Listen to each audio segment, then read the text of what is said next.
Hello, everyone, and welcome to Habbo Village Podcast. I'm Michael Redman. And I am Kathryn Redman. And we're married and we're business partners. How about and that? It's a good gift. And we welcome you to this podcast. It's about building passion provision companies. We want to support and encourage leaders who want to build companies full of profit, purpose, and legacy.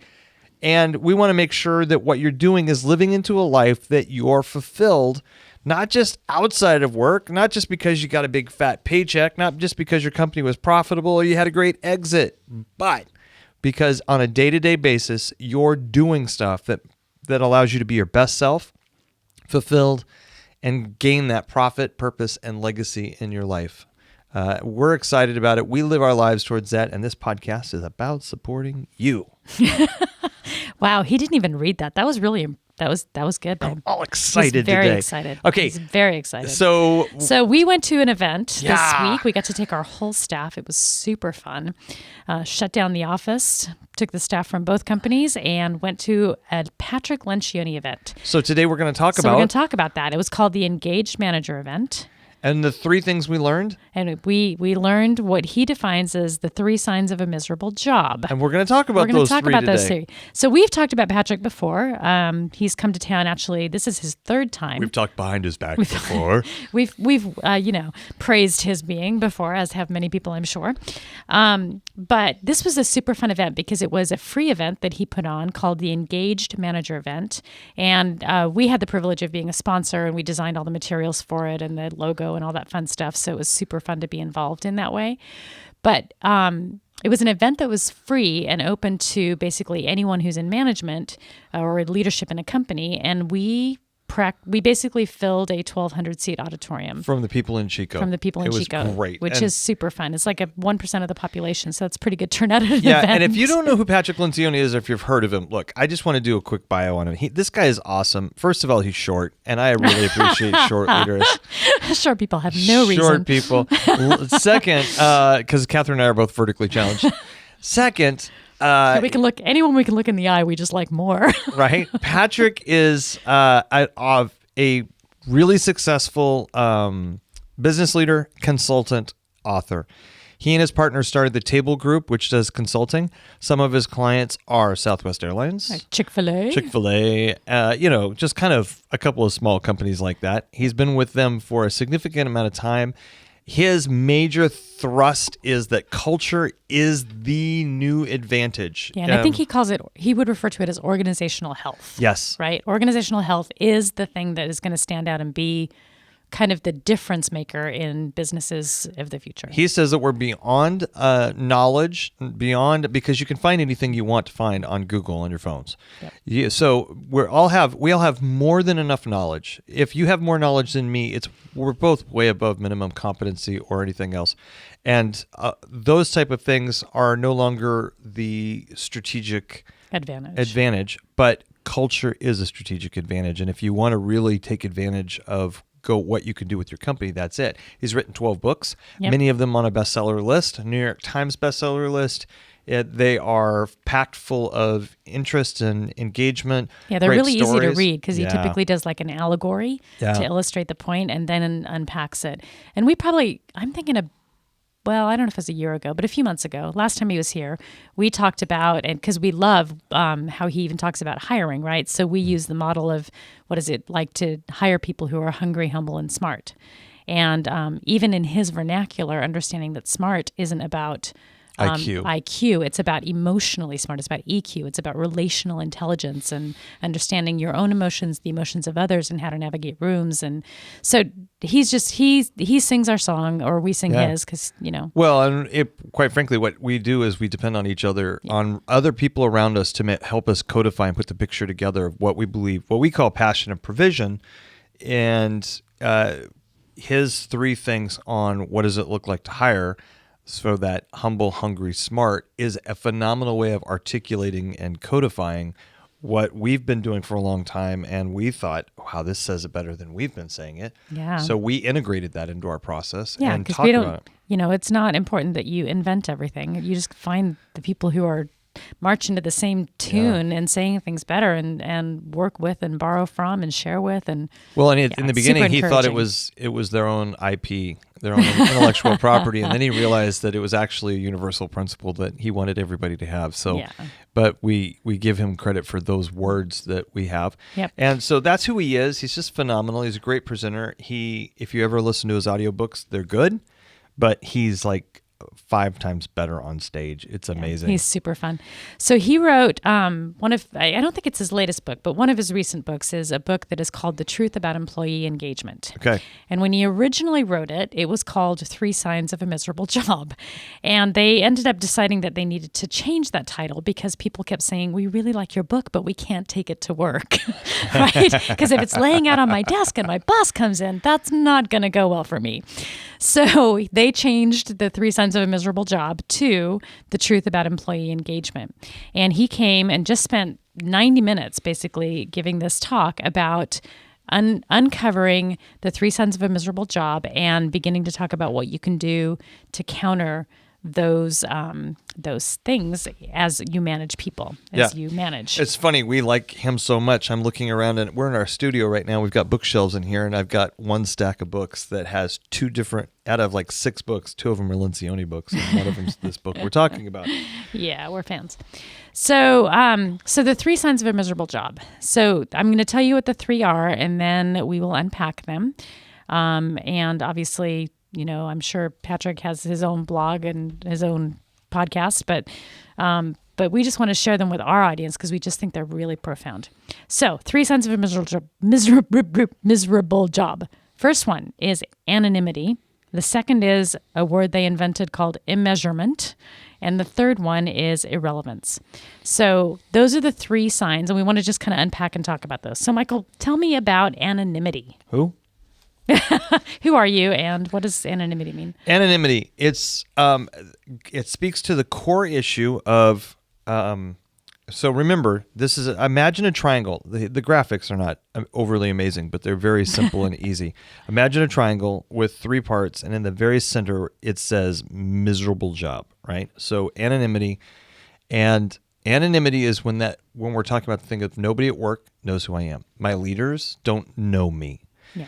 My coworkers don't know me. As a matter of fact, it turns out that Gallup even speaks to this and says that one of the keys to fully engaged people are they have a close friend, sometimes even called a best friend at work, but somebody who's a very close, a significant friend at work who knows who you are. And then the other one of the other characteristics that shows up in that whole function of the list this Gallup's puts down and all the research shows is that when you have a great job, when the leader actually knows you, cares about you, and cares about your development. Yeah. So to care about somebody's development, you have to know where they are and what their strengths and weaknesses are. You need to know about them. You need to want to actually care about them. And anonymity is when those things are missing. And people go, I don't matter to anybody because nobody cares enough to know anything about me. Yeah, and we're talking about knowing who a person is outside of work. That's a big piece of it, right? Does this person have a family? Do they have children? Where are they walking in life? What are their goals and dreams? Well, you say on a regular basis that, the quote you use regularly is, I bring my whole self to work. Yeah. So that separation, so that the illusion of the separation of just leave your personal life at home. And when you come to work, it's just all business. And I have just found in my life that just doesn't work. And I don't think it actually works for anybody because you are bringing your whole self to work and your personal life is influencing everything you do at work, even if you try to compartmentalize. And if you're smart, you're using emotional intelligence, it's not like it's getting in the way of work. Sometimes catastrophe does. It just does. And we have to all understand that. And when somebody says, I don't care what's going on in your life, even if it's a catastrophe, either get out of here or get to work. That doesn't flow in a healthy company or a passion provision culture or a thriving company of what we're finding out. So knowing who you are outside of work, I loved it. What was the exercise? Talk about the exercise that he suggested. Of taking the worksheet and actually interviewing an employee. Oh yeah. So overall 3 areas. We've only talked about one, but really understanding, taking a worksheet and exploring, like, what do I, thinking about your employees and actually being able to write down, what do I know about that employee? And then when you discover that maybe you don't know a lot, spending 10 to 15 minutes just talking with them, saying, hey, I realize that there's just a lot about you that I don't know. I don't know where you grew up. I don't know your background. I don't really know how your family's put together. And I just would love to know you more. And that just sense of taking an interest. Well, right? it's very proactive. And even if you think you know a lot about somebody, it's very proactive. He sat down and he told a story about with 12 people in his organization.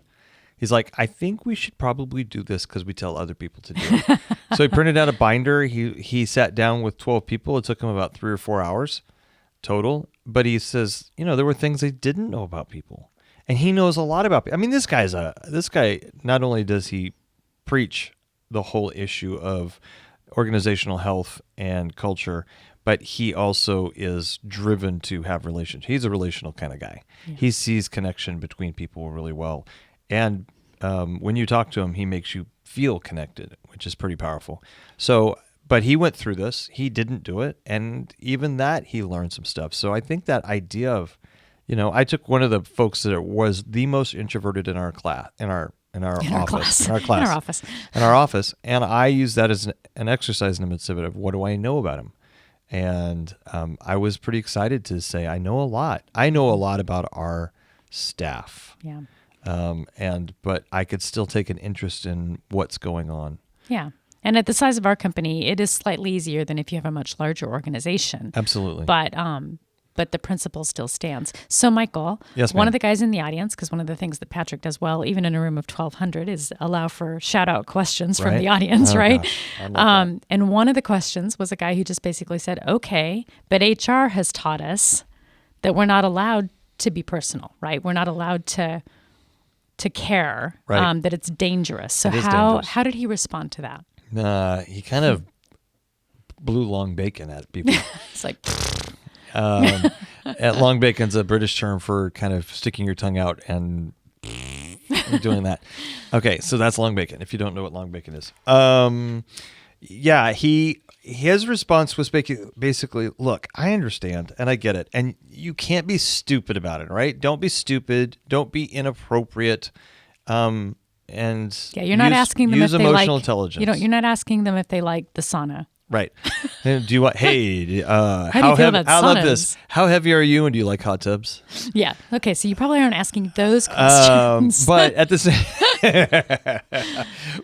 same time, you're going, okay, look, I'm going to extend beyond what lawyers are trying to protect us on all the time, and I'm going to try and be smart. But I have to care about people. We actually have to love people. And if the law is going to start driving us to a place where we can't love others around us in appropriate, healthy ways, then his take, and I would agree, you have to choose love, care, and honor of people over that. And then there was the other part of, what if you have people that come into your organization who don't want to be vulnerable, who don't want you to know anything. They really want to keep everything separate. We actually had an employee, somebody in leadership several years ago, who was very like, I don't want anybody to know, to the extent that she would not put family pictures on her desk or in her office, because if she had to let somebody go, her mindset was, I don't want them to know who my family is and put my family in danger. There was so much fear and so much concern and so much we need to separate everything. And part of it came from her experience of she cared once and it hurt so hard to her. She's like, it's basically she swore never to hurt again. So basically she swore never to care again. Yeah. And for us, we worked really hard with her, but it was never a good culture fit. No. It was just really, really against how we function and who we are. And no matter what, when you find somebody like that, when you're interviewing or anything else, they're probably not a good fit for your company. If you actually care about passion or provision, you actually care about having a life that's fulfilling, and you care about having actually this healthy culture, healthy community, it comes with some things. And so you want to be careful, and you want to make sure that if you care about those things, that you're not putting people in leadership positions that really can't foster that, because you need to have leadership. You need to have peer leaders and organizational leaders that can take this vision and continue to push it. We'll continue to care. We'll continue to mentor and coach and honor people in your organization. Yeah. So bottom line, humans want to be known. Yep. And if they are working, 40 hours a week or more in a position, they spend most of their waking hours with you, and they're not known, they will be miserable. No matter how much you're paying them, no matter how qualified they are for the job. If they are anonymous, if they are experiencing that, they will be miserable. So that's one sign. Second thing that he talked about was relevance. Yeah. And or irrelevance. Irrelevance was the second characteristic of a miserable job. And how do we define irrelevance or relevance? Yeah, that's a great question. So the way that he's defining that is the inability to connect what I'm doing to a larger vision, mission, purpose, concern in the world. Like, how is what I'm doing actually making a difference to anyone? Yeah. And if we can't help our people connect the dots on what their part is in the large organization and how they're making a difference and whose lives they're changing and impacting, then again, irrelevance is another sign of a miserable job. They will be sad. What would you say has been your biggest challenge in this area as a leader? I think so. This one is a little harder than the anonymity one for me. Okay. I think Why? these actually get progressively harder. Because sometimes I think that my perspective can be that it has to be grandiose. Like, you have to be able to paint some massive picture, and everybody wants to impact the entire universe and the entire world. So if I can't tie their role to that level of impact, they're not going to feel relevant. Yeah. And I think that's just not true, but it is a struggle. Can you think of a story in the last 17 years of us running a company where that's been challenging for you? I'm putting you on the spot. You are putting me on the spot. Do you have a story in mind that you want to remind me of? No. I do not have an ulterior motive. Oh, goodness sakes. Like, I can understand people thinking that the husband has an ulterior motive. I think, yeah. I don't know that I can think of a specific story. I think that overall, it just hasn't been top of mind for me to connect dots for people.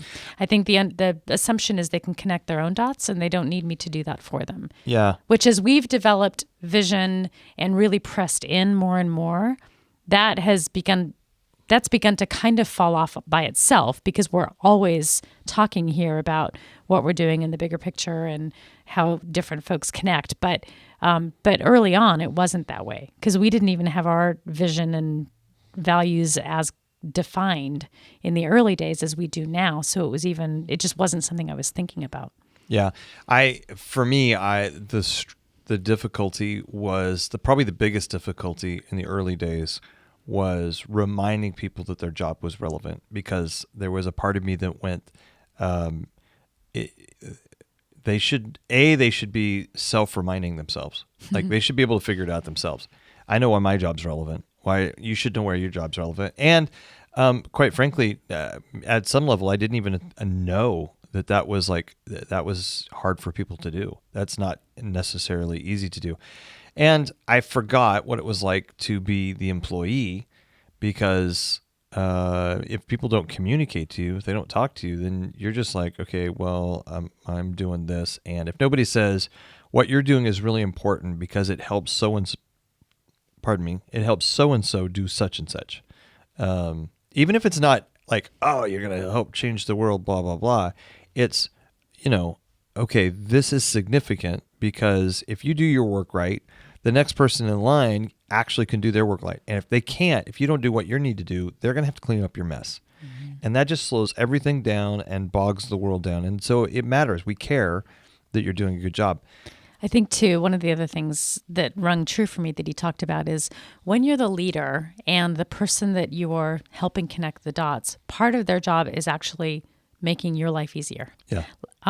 It feels really weird. Like, thank you. You make my life easier. And you think that somehow that's demeaning, or their response is going to be, well, I don't care about making your life easier. And you know what? People really care that they're making a difference in the way that you function as a leader. So I can remember when I worked in the corporate world, and I had a boss who was just really gracious to me. And I would do things like sometimes pull all-nighters to meet a proposal deadline. I was a sales rep at the time. And there were many, many times where I would end up with a handwritten thank you note from him to say, your work ethic matters so much to me, and you're an example to me, and I appreciate you. And I still have those notes in my file from that job that I left 15 years ago, right? Because it was so powerful to me to be thanked for doing my job, right? I was doing my job. Right. I mean, it was a deadline. I had to meet it. But for my boss to stop and take the time to thank me, and to acknowledge that changes how our company functions because you're doing that, was really powerful for me. Well, and relevance connects to purpose for us. Yeah, right. Relevance absolutely. For human beings, it connects, and in a passion provision company, when we're talking about having, does what I do matter to the bottom line? Does what I do matter to anybody else? We're talking about that kind of stuff. I mean, that's really significant. Yeah. It is. So irrelevance is something that we as leaders need to make sure that we're building a community. In the half a bubble out Habbo Village world, we talk about the 5 things that a company needs in management. When you're managing people, when you're leading people on day-to-day operations, the 5th thing that actually the research says makes a difference exponentially is public recognition. Yep. Recognizing that what people are doing matters and that it's relevant to the big picture, and connecting how specific actions are relevant to the big picture. Yeah. So it's just really like we're big fans of it. I love the way he said it, irrelevance. It's an important factor. The 3rd factor. The 3rd sign of a miserable job. Which is actually probably the most difficult one, and is every bit as important to me because of coming from an instructional design background, having that training in college, and actually trying to apply instructional design and human performance in all of our companies and with all of our clients, is this whole idea of, is something measurable, or he calls it they made up a word, immeasurement, right? Which is, you're not going to find it in the in other dictionary, words, you can't measure whether you're doing a good job or not. Yeah. So what he's talking about in that is not just having performance goals for an employee, but can an employee recognize for themselves if they're doing a good job? That's one of the major factors. One of the major factors. Yeah, are they able? Absolutely. Are they able to? Are there tangible ways that they can identify at the end of the day, I did a good job today? Yeah, and so for us, that's labor toil, right? What we're asking for is we're saying, if I can't say that, and I keep living in a place where I'm like, I don't know if I did a good job, or I don't think it matters, because relevance and measurement are key. They're really tied to each other. And to be able to say, wow, this day sucked. I didn't do a good job. I don't feel like I did a good job. I couldn't do a good job. I feel like my hands are tied, so that I can't say it. But I also, in some contexts, if you can say yes or no to that, you have a context of something you're evaluating. There's a reference stance. The other part is when there's no reference at all, and it's like you're devoid of, the answer is, I don't know. Yeah. That's even worse. And I think he talked about that more. It's even worse when you don't know if you did a good job or not. Yeah. And I think one of the things that was encouraging and challenging to me is he talked about the fact that usually when we talk about measuring, everybody wants to talk about quantitative, right? So what's quantitative? Quantitative is like we have a number to assign to it. We have a tangible key performance indicator, right? Where we say, okay, if you do this many X, Y's, and Z's, then you are successful. In sales, it's real easy. Like you have a quota. That's a very quantitative evaluation of whether or not you're being successful versus qualitative, which is way more just the human side of it. Like, I mean, how would you, so you have that background, how would you describe qualitative? Yeah, at a real simple level, I'd say quantitative is putting a number on something. Qualitative is using words that vary. So good, poor, bad is a qualitative. Mm-hmm. I liked that. I thought you did a good job. That's a very qualitative standpoint. You did, on a scale of 1 to 10, you did a 9.2. I put my score together this way. That's quantitative. Right. So qualitative really involves emotions, feelings. It's contextual. And so and he said, which I thought was great, look, we're qualitative. We're human beings. Our life is qualitative. Mm-hmm. We use quantitative to help aid in trying to translate some of that when we can. But the reality is, you're trying to figure out fuzzy terms are qualitative. There you go. Yeah. So I thought, just because it was a great illustration, he talked about a guy working a drive-through, right? This was interesting because it's like, did I do a good job or not? It's kind of like it bent the rules a little bit on this, and it continued to make measurement fuzzy at some level. Well, I think for a lot of people, because this was, without giving away the punchline, go ahead and tell the story. Yeah. So guy's working in a drive-through, and he's kind of he's just a little bit apathetic and, not doing great. And so the manager decides he's going to help him find ways to measure whether or not he's actually doing a good job on any given evening. Mm-hmm. So he actually goes to the employee and says, hey, I want to find some ways for us to determine together if you're doing a good job. What do you think we should measure in the position in the drive-through? And the kid goes, well, how about how many cars come through? And the boss says, well, do you have any control over that? No. Well, then that's not a good measurement. Okay. How about, he named another one, like how fast the food comes from the kitchen. How fast the food comes from the kitchen. And he's like, okay, do you have any control over that? No. Okay, not a good measurement. So, okay, how about how many times I get an order right? Oh, yeah, get the right things in the right bag and hand it to the person. Okay, that's a good one. That's good. But the manager challenged him to say, what if you were to count how many times you got someone to smile? Mm-hmm. Yeah, I love this one. Super qualitative, right? Right. And the kid goes, count how many times people smile. Like, first of all, what if who's watching that? And he goes, well, you are. Well, what if I lie? And the manager was like, well, this is not something that's actually going in your performance review. I just want to know. I just want you to think about. I want you to know how well you're doing. Exactly. Yeah, and it was. And one of the points to this in this story, and then he told another story about two drive-throughs in a Chick-fil-A and something they did, and it was holiday season, and it was like, how many times can you say Merry Christmas? Yeah. It was a competition between the people. How many times can you get somebody in the car to say Merry Christmas? Right. So, and the issue wasn't, all right, getting somebody to smile or say Merry Christmas. That is qualitative. Mm-hmm. It's not going to be we're doing really good if somebody says Merry Christmas. But there's qualitative relational things. If people are engaged at that level, they're probably feeling better about what's going on. Yeah, about your company. And the experience they're having.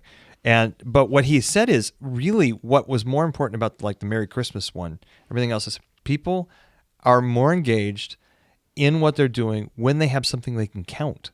It's actually measurement is not only about, can I tell you if you're doing good or not? Can I tell if I'm doing well or not?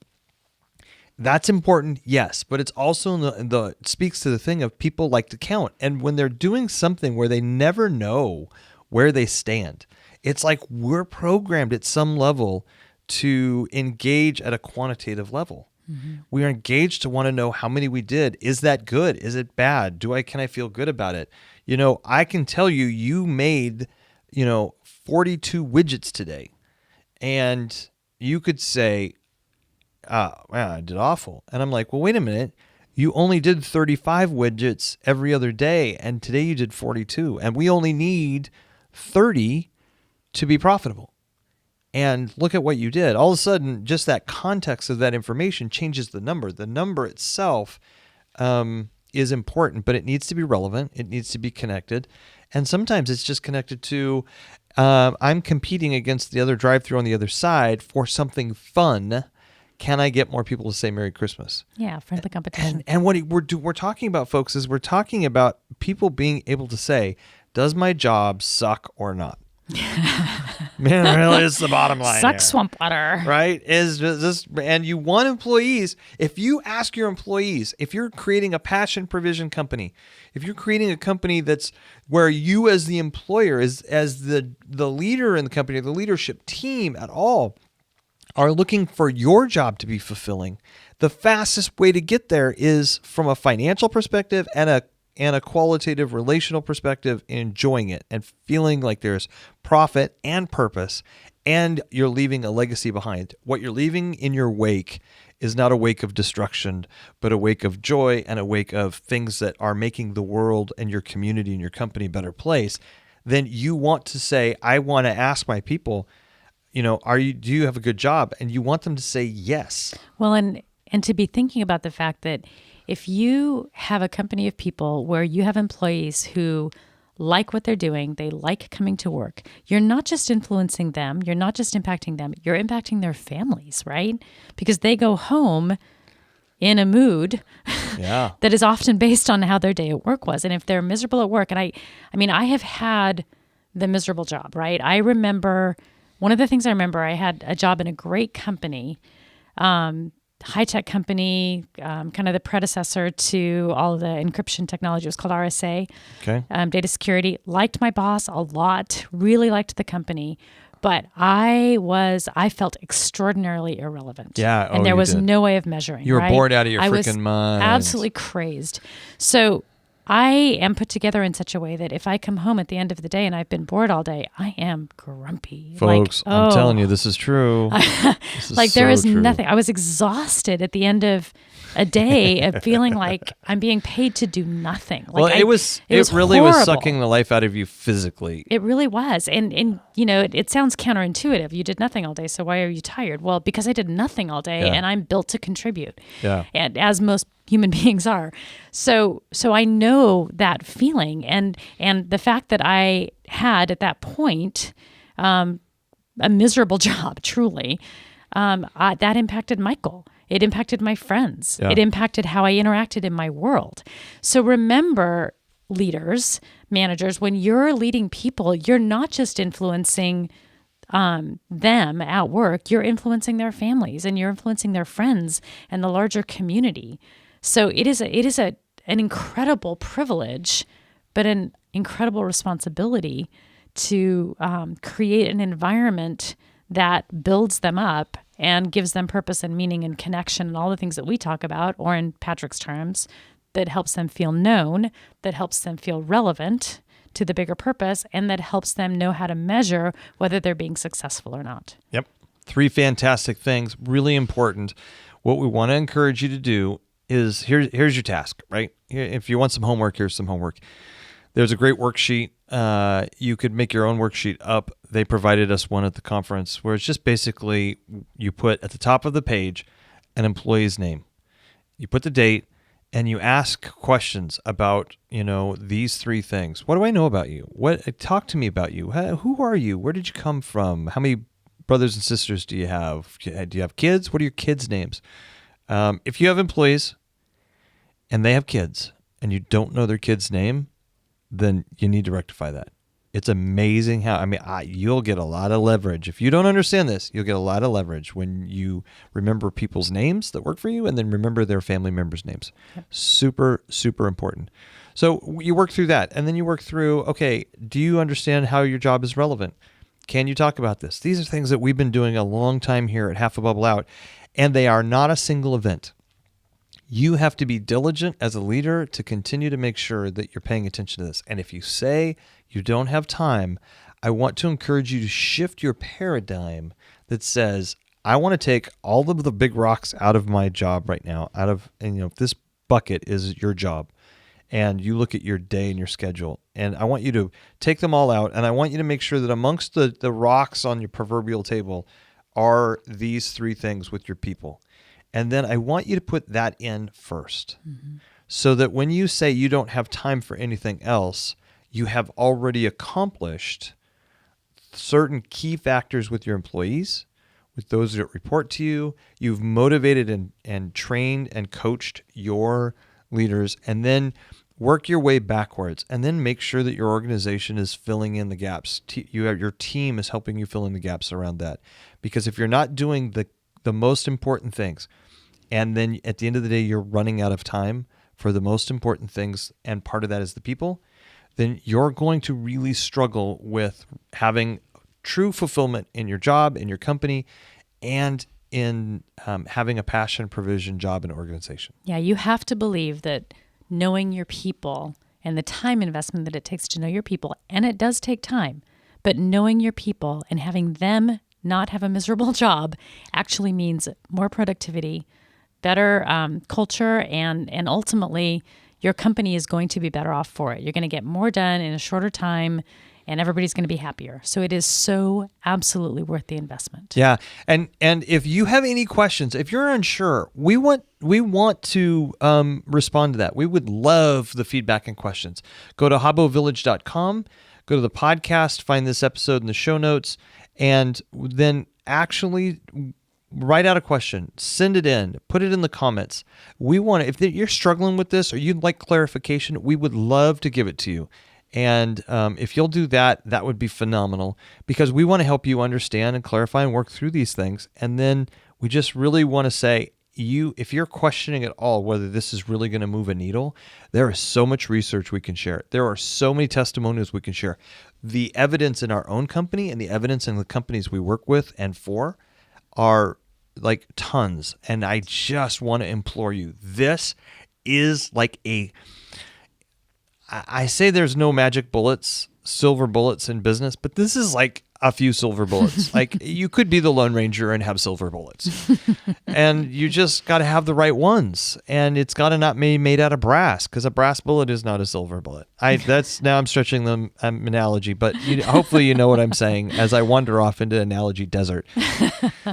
Which is another analogy stacked on an analogy stacked on an enigma. Come back to us. I'm going to wrap this up because I'm Michael Redman. And I'm Kathryn Redman. And this is the Habbo Village podcast. And today we've talked about what is it a miserable job, the 3 characteristics, so that you can look at what your job is and your company and the people who work for you and really flip that and go, do my people have miserable jobs or do they have good jobs? How do they feel about it? It's about the way they see it. And if they have miserable jobs, you have the ability to change that and tweak that so that their productivity is going to be way higher in your organization. They're going to contribute more and they're going to take more off your plate. Wow. Who doesn't want that? Who doesn't want that? So thank you so much for joining us today. Please tell your friends, co-leaders, other leaders about this podcast. Yeah. Go to applepodcast.com. Or Apple Podcast. It's not Apple Podcast, but Apple Podcast. Sign up, hit subscribe, leave a review. That would be great. Subscribe is how we get out there. We're on other platforms too. Send us an email. And thank you again for your support and listening. And let us know what you'd like to hear in the future, because we are always open to more topics that are going to be relevant to you. So for Habbo Village Podcast and the Redmonds, we thank you. Have a great day. Bye.